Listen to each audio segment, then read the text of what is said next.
Rogers RCS not working? Let's fix it. RCS enhances your texting with features like read receipts and high-quality media sharing, replacing older SMS MMS. If you're having trouble, start with these quick fixes. First, ensure you're using the Google Messages app on an Android device, as iOS support is limited. Then, toggle chat features off and on within Google Messages settings. This often resolves connection issues.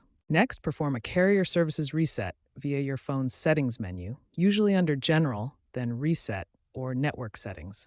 Finally, verify you have a stable data connection. If these steps don't work, proceed to APN settings. Still facing RCS problems? Incorrect APN access point name settings can prevent RCS from working. Manually configure your APN settings via your phone's network settings.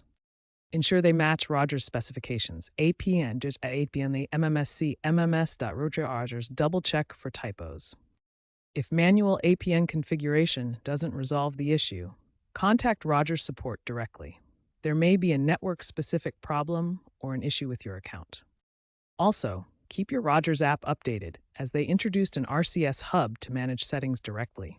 Remember, older Android versions may have compatibility issues. By following these steps, you should be able to resolve most Rogers RCS issues.